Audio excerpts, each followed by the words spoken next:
সুপ্রিয় দর্শক, আমন্ত্রণ জানাচ্ছি শোবিজ সেলিব্রিটিদের নিয়ে এটি নিউজের বিশেষ আয়োজন বক্স অফিসে। আমি আফতাব আপনাদের সঙ্গে আছি। আজ আমাদের সঙ্গে আছেন আমাদের প্রিয় মানুষ, প্রিয় অভিনেত্রী জাকিয়া বারী মামু। আপা কেমন আছেন? ভালো ভালো, আপনি কেমন আছেন? আচ্ছা, আমরা খুবই ভালো আছি, আরও সবচেয়ে বেশি ভালো আছি আমরা অন্ধকারের গান এই শোটা যখন আমি করছি এই মুহূর্তে, তার আগেই আমি দেখে এসেছি, এই জন্য ভালো লেগেছে। কারণ হচ্ছে ওটিটিতে আমরা চাই এই ধরনের কন্টেন্ট আসুক। যদি একটু আপনার কাছ থেকে, যে প্রায় 4-5 দিন তো হয়ে গেল, আপনার কাছে কেমন রেসপন্স আসছে? আমার কাছে ভালো রেসপন্স আসছে এবং পুরো টিমের কাছেই আসলে ভালো রেসপন্স আসছে। আমার কাছে মনে হয়েছে দর্শক অনেক ভিউ হয়েছে অলরেডি এটা নিয়ে বোধহয়।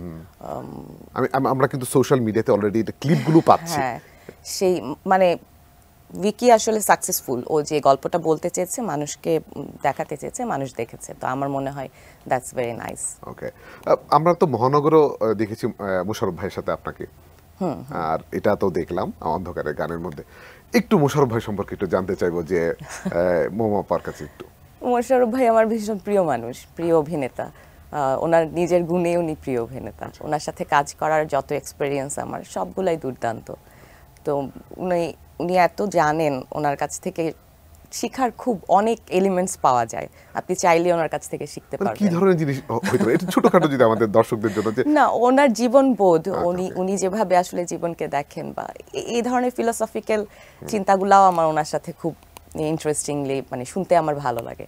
তো এইভাবেই কাজের গ্যাপে গ্যাপে টুকিটাকি যা অল্প গল্প হয়, তারপর কাজ করার সাথে যে এক্সপিরিয়েন্স, মানে রিহার্সাল করা, এবং ওই হয় কি মানে মোশাররফ ভাই শুধু রিহার্সালই করে না, রিহার্সাল করার সময় আমার ক্যারেক্টারে যদি কোনো ইনপুট মনে হয় যে উনি একটু এতে করে আমার ক্যারেক্টারটা একটু ব্রাইট হতে পারে বা আরও বিশ্বাসযোগ্য হতে পারে, সেটা উনি ইনপুট দেন এবং এটা খুব এফেক্টিভ। আমার জন্য উনি খুবই দারুণ এটা কাজে লাগে। আমরা এটার মধ্যে আপনার ক্যারেক্টারের অনেকগুলো ডাইমেনশন দেখেছি, একটা গ্রাম থেকে একদম শহরে চলে আসা, মেকআপের অনেক বিষয়। এই জায়গাটুকু আসলে কতটুকু প্রস্তুতির জায়গা ছিল? প্রস্তুতি আসলে আরও নেওয়া গেলে ভালো হতো আমার কাছে মনে হয়, কিন্তু যাই প্রস্তুতি ছিল, প্রস্তুতিটা খুব অনেস্ট একটা ট্রাই ছিল সবার, যে আমি কাজটা ভালো করে করতে চাই। তো ওই জায়গাটা আমার কাছে মনে হয় আমাদেরকে ওই সময়ের আরো বেশি সময় হলে যেটা ভালো হতো, ওটা কিছুটা উঠতে দিয়েছে। একটা একদমই আমার কাছে মনে হয় যে এই সময় ওটিটিতে যে গল্পগুলো বলা হচ্ছে, মনে হচ্ছে না এগুলো আসলেই হচ্ছে আমাদের চারপাশের গল্প নিয়ে। কতটুকু গ্রহণযোগ্যতা পাচ্ছে বা পাবে বলে আপনি মনে করেন, যে এই ধরনের গল্প যদি আরও আসে আমাদের এই ওটিটি প্ল্যাটফর্ম বা বড় সিনেমা হলগুলোতে? সব তো জীবনের গল্প, তো গল্প তো জীবন, মানে জীবন বানায় আর কি, ঘটনা গল্প তৈরি করে, গল্প জীবন, এভাবেই তো গল্প আর জীবন মিলেমিশে থাকে। তো জীবনের গল্প আপনি যেই ফরম্যাটেই দেখান না কেন, যেই জনরাতেই আপনি কমফোর্টেবল বা দেখাতে চান দর্শককে, সেটাই আপনি করতে পারেন, সবই মানুষের সাথে রিলেটেড। হ্যাঁ, কিন্তু আপনিও লক্ষ্য করেছেন, যেহেতু আপনার একটা দীর্ঘ কেরিয়ার, আমি যদি ভুল না করি 2021-এ প্রথম নাটক করেছেন আপনি। জি, তো যদি নাটকের হিসাব করলেও তো প্রায় 23-24 বছরের। আর না, আমার প্রশ্নের জায়গাটা হচ্ছে, আপনি কিন্তু দেখেছেন গল্প কিন্তু একটা হিউজ চেঞ্জ হয়েছে, যে নায়ক নায়িকা কেন্দ্রিক সিনেমা কিন্তু একদমই চলে গিয়েছে। এখন গল্পের উপরে বেস করেই কিন্তু আসলে এখন আর্টিস্ট নির্বাচন হচ্ছে, সিনেমার টোটাল কি বলে ডেকোরেশনটাই চেঞ্জ হচ্ছে। এই জিনিসটা আসলে কতটুকু মানে প্লে করছে, মানে ওয়ার্ক করছে আমাদের ইন্ডাস্ট্রিতে আপনি মনে করেন? এটা তো ওয়ার্ক করতে শুরু করেছে অলরেডি, কারণ আমরা যে মানে পুরো সাবকন্টিনেন্টের আমরা যারা নায়ক নায়িকা ভিলেন, এই তিনটা ব্যাপার খুব ইম্পর্টেন্ট সিনেমার জন্য, এইভাবে অভ্যস্ত তাদের জন্য তো গল্পটাই হিরো হয়ে ওঠা ওই দর্শকদের কাছে নতুন। তো নতুনকে দর্শক যেমন সুন্দরভাবে মানে আমন্ত্রণও জানান, আবার কখনো কখনো সেটাতে কি রিয়্যাক্ট করবেন সেটাও বোঝেন না। তো আমার তো মনে হয় অলরেডি ওই টাইমটা আমরা পার হয়ে এসেছি যখন নায়ক নায়িকার জায়গায় ছিল। এখন গল্প জীবনের অনেক কাছাকাছি আসার চেষ্টা করছে, জীবনের গল্প হওয়ার চেষ্টা করছে। তো সেই জায়গায় প্রত্যেকটা ক্যারেক্টারই অনেক বেশি পাওয়ারফুল, আর স্টোরিটাই ওখানে, স্টোরি অ্যান্ড ডিরেক্টর মূল জায়গাটা। আবার অনেকেই কিন্তু একটা নেগেটিভ ভাইবও ক্রিয়েট করছে, যে এই সময়ে ওটিটি প্ল্যাটফর্মগুলোতে যে ধরনের ব্রুটালিটিগুলো দেখানো হচ্ছে, যে ধরনের গল্প দেখানো হচ্ছে, অনেকে বলছে যে থাক না এসব গল্প, ওইখানেই থাকো। ব্রুটাল ব্যাপারটা আলাদা। হ্যাঁ, মানে ওই বিষয়ে আমি নিজেও ব্রুটালিটির কোনো সিকোয়েন্স দেখতে পারি না সাধারণত, মানে একদম নিতেই পারি না, এটা আমার জন্য খুব শকিং লাগে। আমি মন থেকে খুব ফিল করে সিনেমাগুলো দেখতে চাই, তো তখন আমি আঘাত পাই বেশি ব্রুটালিটিতে, সেই জন্য আমি ওটা অ্যাভয়েড করতে চাই। তো ব্রুটালিটি তো আছে সোসাইটিতে, কিন্তু এই ব্রুটালিটিকে আমরা আরো অনেক বেশি মানে দেখার জন্য সহনীয় সুন্দর করে কিভাবে প্রেজেন্ট করতে পারি সেটাও নিশ্চয়ই করার সুযোগ আছে, করবেন নিশ্চয়ই ডিরেক্টর। হ্যাঁ হ্যাঁ, এটা না অনেকে এটাই বলছেন যে আসলে এই গল্পগুলো যদি আসলে পোর্ট্রেট করা হয় এখান থেকে মানুষ অনেক কিছু শিখবে, মানে এই একটা ধারণা করছে যে আসলে যেগুলো দরকার এগুলো না থাক এগুলা। হ্যাঁ মানে কিছু মানে আমি ঠিক জানি না আর কি, যা হচ্ছে তাই দেখাবো এটাও যেমন সত্যি, কিন্তু আবার আমি সাথে আরো আমি কিছু দিতে চাই কিনা, আমার কিছু বলার আছে কিনা রাইটার হিসেবে বা ডিরেক্টর হিসেবে বা আর্টিস্ট হিসেবে, সেটাও খুব কিন্তু একদম কিন্তু একদম জরুরি। ইম্পর্টেন্ট। আমরা আরেকটা বড় স্ক্রিনের একটা ছিল 840 মোস্তফা সরোয়ার ফারুকী, মানে এটাও ছিল আরেকটা বিস্ফোরণ। আমরা পুরো গল্পটা দেখেছি, একদম এখনকার গল্প, একটা টোটাল জেনারেশনের একটা গল্প। আপনার একটা চরিত্রটা আমরা দেখেছি। এই সিনেমাটা নিয়ে যদি আপনার মূল্যায়নের জায়গাটা একটু, অনেকদিন হয়ে গেছে তারপর একটু জানতে চাচ্ছি।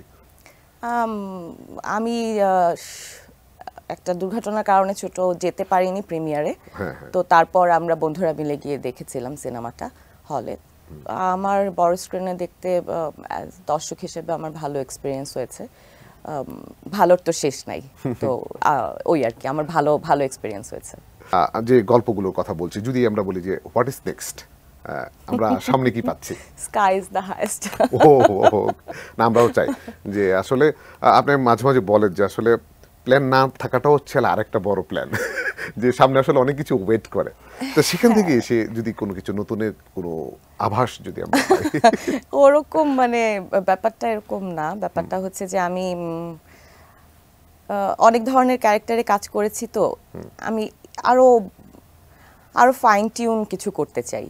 তো জানি না সেটার সাথে সময়ে বা কিভাবে মেলবন্ধন হবে, কিন্তু আমি চেষ্টা করে যাচ্ছি যেন আমার কাজটা আমি মনোযোগটা আরো গভীর করে আমার কাজটা করতে পারি। তো সেই জায়গায় সিনেমা আছে, শর্ট ফিল্ম আছে, আমি অলরেডি কাজ করেছি, এগুলা হয়তো সময়ের সাথে দেখা যাবে, কিন্তু এখন স্পেসিফিকলি বলতে চাচ্ছি না। ওকে ওকে ওকে, আমরা ওয়েট করব যে আসলে হোয়াট ইজ নেক্সট। অনেক আর যে কোনো নেক্সট হতে কিন্তু সময় লাগে, মানে আমরা খুব মানে আজকাল এটা দেখার সাথে সাথেই চিন্তা করছি তারপর কি, মানে এটা খুব ডিফিকাল্ট আর কি। হ্যাঁ, অনেক পরিচালক আমাদের মাঝে মাঝে বলে যা আমাদের এই নাটকের ইন্ডাস্ট্রিটা একটা ভ্যাকুয়াম ক্রাইসিসে মানে ভুগছে। যদি একটু নাম ধরেই যদি বলি, আপনার থেকে যদি শুরু করি, আপনি আমরা যদি নিশোর কথা বলি, অপূর্ব ভাইয়ের কথা বলি, যে এই মানুষগুলো এখন নাই, একটা জেনারেশন আছে এটা বলবো না, কিন্তু তারা খুব ফিল করে। সেক্ষেত্রে কি মোমো আবার মানে নাটকে কি ভালো কাজ করবে কিনা? কেন না, আমি তো করছি। To be or not to be, যেটা দর্শক খুব পছন্দ করলেন এবার, তো আমি তো আসলে কাজ করতেই চাই, ভালো কাজটাই করতে চাই আসলে। তো সেই জন্য হয় কি একটু মানে গ্যাপ হয়ে যায় কাজ করতে। রোজ কাজ করলে হয়তো অনেক বেশি আলোচনায় থাকা যায়, কিন্তু আমার কাছে আলোচনায় থাকার চাইতে বেশি জরুরি মনে হয় যে কাজটা আমি কম আসলে যখন নিয়ে আসছি সেটা আমার দর্শকের জন্য সেটা ভালো কিছু কিনা। যেহেতু অনেকটা বছর এই ইন্ডাস্ট্রিতে, আপনার একটা রেসপন্সিবিলিটি জায়গা থেকে আমার একটা প্রশ্ন করা, যে আপনার কি মনে হয় যে এই সময়ে কিছু শ্রেণীর পরিচালকরা, কিছু শ্রেণী বলছে এই কারণে শুধু ওটিটি বলবো না, ইউটিউব কেন্দ্রিক কিছু নাটক বানাচ্ছে, যেগুলোর মধ্যে ধরেন গল্পর প্রাধান্য থেকে বেশি হচ্ছে অশ্লীল অঙ্গভঙ্গি, কথা ঠিক নেই, স্ক্রিপ্টিং ঠিক নেই, এই ধরনের সংখ্যা ওরা বলতেছে ভিউর দিক থেকে অনেক বেশি এগিয়ে আছে। আপনি এই ভিউটাকে কিভাবে মূল্যায়ন করেন? আপনি আমাকে মানে প্রশ্নের উত্তরটা দেন, ভিউটা কারা দেয়? আমরাই তো দিচ্ছি। তাহলে আসলে আমরা কি দিচ্ছি? মানে আমরা তাহলে কি করছি?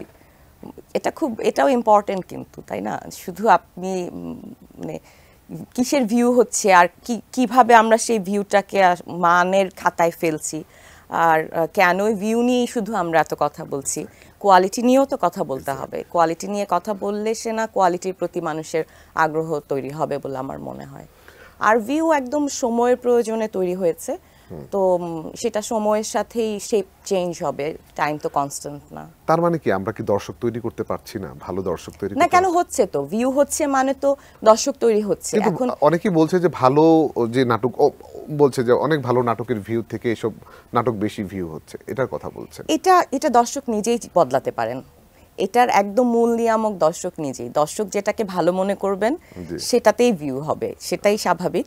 তো আমরা এর চাইতে বেশি মানে ভালো আর মন্দের আর কোনো তফাৎ এখানে করার আর খুব একটা সুযোগ নাই। অবশ্যই। তো দর্শক যদি মনে করেন যে আমি এইটা না দেখে ওইটা দেখবো, একটু কোয়ালিটি বেটারটা দেখবো, তাহলে কোয়ালিটি বেটারটার ভিউ হবে। এটা একদমই দর্শকের কাছে ভীষণভাবে ওতপ্রোত দর্শকের সাথে জড়িত। নতুন যারা মানে এসেছে কাজ করছে, তাদের কাজগুলো কি দেখা হয়? হ্যাঁ, আমি দেখার চেষ্টা করি। কেমন করছে তারা? নিশ্চয়ই ভালো করছে, সবাই ভালো করছে। আমি খুব অবাক হই যে মানে ওরা প্রত্যেকে ব্রিলিয়ান্ট। ওকে। আরেকটা জিনিস হচ্ছে কি, নতুন একটা জেনারেশনের পাশাপাশি পরিচালক নতুন এসেছে কিছু, তারাও কিন্তু অনেক এক্সপেরিমেন্টাল কাজও কিন্তু করছে, যেগুলো আসলে আমরা সিনেমাতে অনেক সময় ভাবি না, যেগুলো নাটকের মধ্যে পোর্ট্রেট করা হচ্ছে। শর্ট ফিল্ম করছে, নাটকে করছে, অনেক মানে ভ্যারিয়েশন আছে এখন কাজের। ওকে। তো আমাদের একটা সময় হচ্ছে যে কলকাতাতে কাজের একটা জায়গা ছিল, যেহেতু গ্লোবাল মিডিয়াটা অনেক মানে পুরো গ্লোবালি হয়ে গেছে, তো এই জায়গা থেকে কাজের জায়গাটা অনেক বড় হয়েছে। তো বাহিরের কাজগুলো কি দেখা হয়? মানে হ্যাঁ, যতখানি সময় পাই আসলে কাজ দেখার সাথেই তো আমার সবকিছু সম্পর্কিত। আমার লেখাপড়া, আমার প্রফেশন, যেহেতু দুইটাই বাই লাখ এক হওয়ার সুযোগ হয়েছে, তা আমি এর মধ্যেই কম বেশি থাকি। কিন্তু আমি আবার পড়তে বসলে তখন আবার ওগুলা একটু মিস হয়ে যায়, ওইটা হয় আর কি।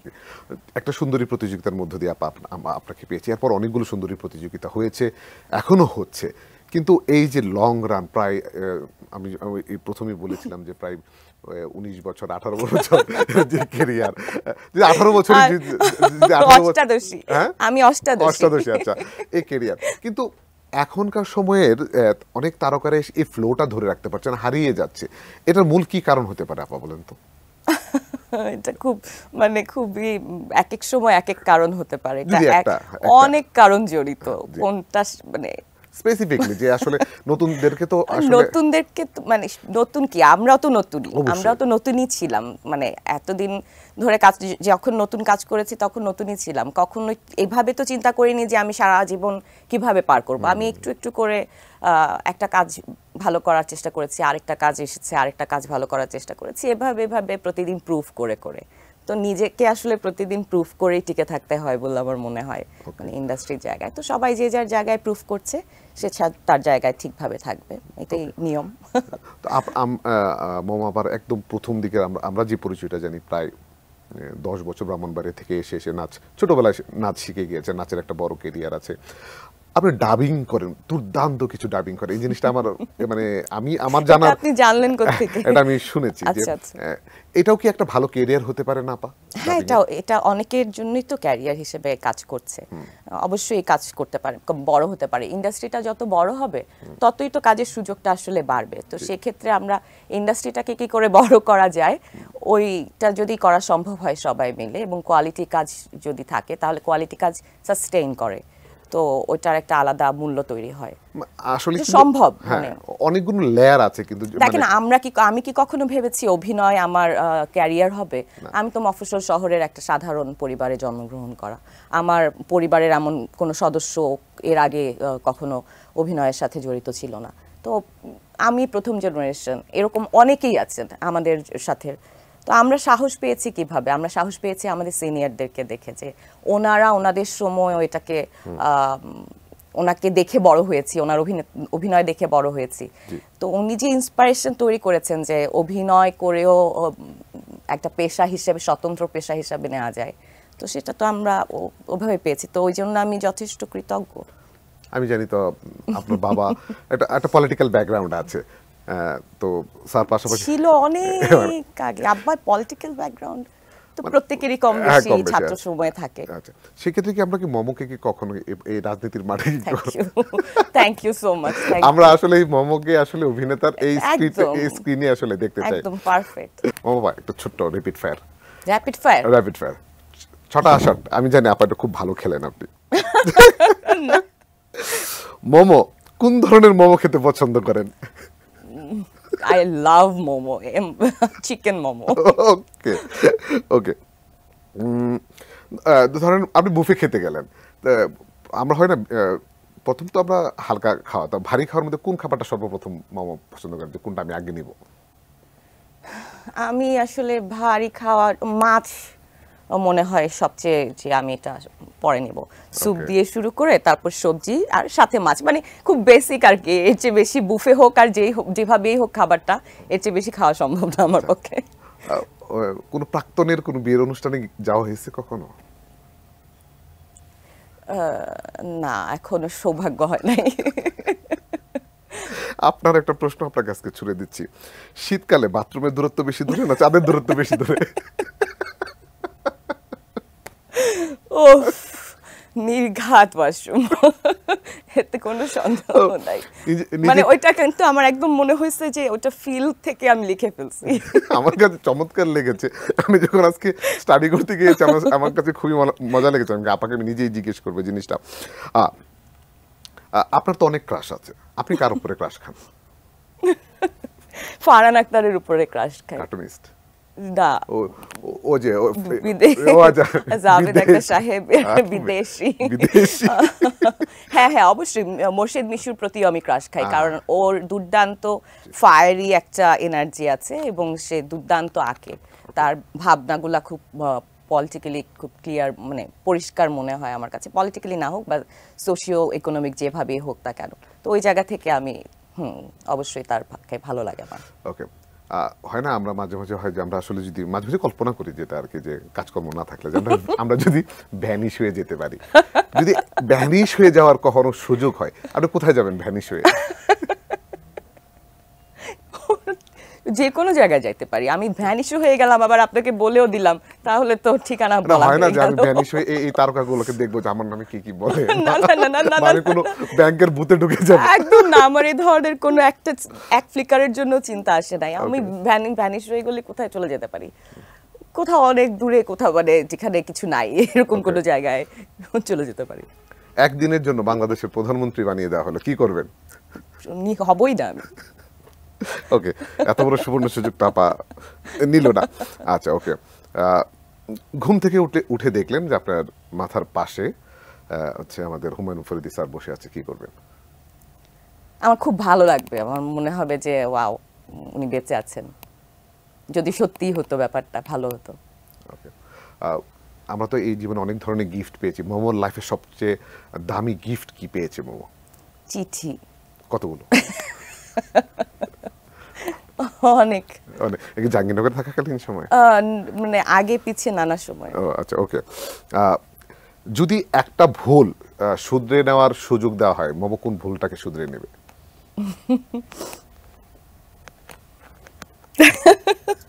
এত ভুল কোনটা শুধরাবো বলেন? একটা আপাতত। ও একটা ডিসিশন হয়তো আমি নিতাম না, এটা যে কোনো একটা ডিসিশন। ওকে ঠিক আছে, একটা ডার্ক ট্রুথ আমরা আজকে শুনবো। Dark truth? হ্যাঁ, ডার্ক কমেডি আছে, ডার্ক ট্রুথ আছে। অন্ধকার সত্য, যে সত্যটা আজও পর্যন্ত কোথাও বলা হয়নি, আজকে আমাদের যে কোনো সত্যই অপছন্দনীয়, এটা অন্ধকার সত্যের কিছু না। একটা সত্য আজকে বলে দেন আমাদের। বলেন। আপনি বলেন। কি বলবো? আপনার সম্পর্কে একটা সত্য কথা যা আমরা জানি না। আপনারা তো সবই দেখি জানেন। মজার হইতে পারে, যে কোনো বিষয় হইতে পারে। আমি বোধহয় মিথ্যা, এটাই বড় সত্য। এটা কিন্তু খুব ভালো ছিল। আমরা একটু খুব দুর্দান্ত হয়েছে আমাদের র্যাপিড ফায়ার। জিতলাম না হারলাম? অবশ্যই, একদম 10-এ 10। 10-এ 10। একটু আবার একটু কাজের প্রসঙ্গে যদি চলে আসি, যে এই সময়ে এসে অনেক অভিনেতা অভিনেত্রীরা মনে করছেন যে আমাদের এই জায়গাটা কাজের জন্য এই সময়ে প্রতিকূল, যা অনেক অনেক ধরনের ক্রাইসিস ফেস করছে, অনেকে আবার অন্য পেশাতেও চলে যাচ্ছে। এই বিষয়টাকে আসলে আপনি কিভাবে দেখেন? পেশা বদলানোর জায়গাটা তো অবশ্যই খারাপ লাগা দেয়, কারণ এটা তো চাই না নিশ্চয়ই, কিন্তু বাস্তবতাও তো মানতে হয় আর কি মানুষকে। সেই জায়গা থেকে হ্যাঁ, সব ক্ষেত্রেই কাজ করার জন্য একটা চাপ আছে। তো নানাভাবে বিশাল এক রাজনৈতিক শিফটিংয়ের মধ্য দিয়ে দেশ যাচ্ছে। এই সময়ে আমার কাছে মনে হয় এই চাপগুলো আমাদের নিতে হচ্ছে আর কি, আমরা বাধ্য হচ্ছি এই চাপগুলো নিতে। তো এটা দুঃখজনক অন্য কোনো প্রফেশনে সুইচ করা, কারণ অভিনয়টাকেই যিনি ভালোবেসে অনেকটা বছর কাটিয়ে দিয়েছেন, সে তো আসলে অভিনয়টাই করতে চান। এটা আসলে আমাদের জন্য মানে আমরা যে কারো প্রফেশনের জন্য, ধরেন আপনি অনেক বছর ধরে সাংবাদিকতা করছেন, আপনাকে যদি সুইচ করতে হয় আপনার তো মায়া লাগবে, খারাপ লাগবে। এই বিষয়টা আমরা বলছিলাম যে আমাদের অনেকগুলো মৌলিক চাহিদা আছে, এটার একদম সর্বনিম্ন স্তরে হচ্ছে এখন বিনোদন। আমরা যদি মনে করি ওই ইন্ডাস্ট্রিটার বড় একটা ইন্ডাস্ট্রি, আমি মনে করি যে একটা সংস্কৃতি হচ্ছে একটা জাতির সৌন্দর্য। এই সৌন্দর্যটা যদি আসলে নষ্ট হয়ে যায়, আসলে মানে আমাদের আসলে কিছু থাকবে না। আমরা আসলে প্রত্যাশা করি যে অপেক্ষাগুলো আসলে শেষ হোক নতুন বছর দিয়ে। আমরাও আসলে চাই। অনুষ্ঠানের একদম শেষ পর্যায়ে চলে আসছি মমপা, যদি দর্শকদের উদ্দেশ্যে ছোট্ট করে কিছু বলার থাকে। দর্শকদের উদ্দেশ্যে আমি বলতে চাই যে আপনারা আমাকে দারুণ ভালোবাসা দিয়ে আমাকে এত ইন্সপায়ার করেন, আমি আপনাদের প্রতি কৃতজ্ঞ। আর আপনারাও কঠিন সময়ে হাল ধরে থাকবেন, ভালো থাকবেন। যেভাবেই হোক নিজেকে ভালোবাসতে শিখতে হবে, কারণ নিজেকে ভালো রাখতে পারলে চারপাশকেও ভালো রাখা যায়। আর এই তো এগুলো উপদেশমূলক মনে হয়, ব্যাপারটা ওরকম না। ব্যাপারটা হচ্ছে আমার মনে হয় আমরা সবাই মিলে যখন ভালো থাকবো তখন ভালো থাকাটা বড় হবে এবং সেটা সবার জন্য হয়ে উঠবে। সেজন্য আমি একদম মন থেকে দোয়া করি সকলে সুস্থ থাকুন, সুন্দর থাকুন, জীবন সুন্দর হোক। আমরাও চাই আপা। অনেক অনেক ধন্যবাদ আমাদের এই আজকের অনুষ্ঠানে আসার জন্য। Thank you. দর্শক, আজকের মতো বিদায় নিয়ে নিচ্ছি। আগামী অনুষ্ঠানে নিশ্চয়ই ফিরে আসবো অন্য কোনো তারকাকে নিয়ে। ততক্ষণ পর্যন্ত ভালো থাকুন, সুস্থ থাকুন। আল্লাহ হাফেজ।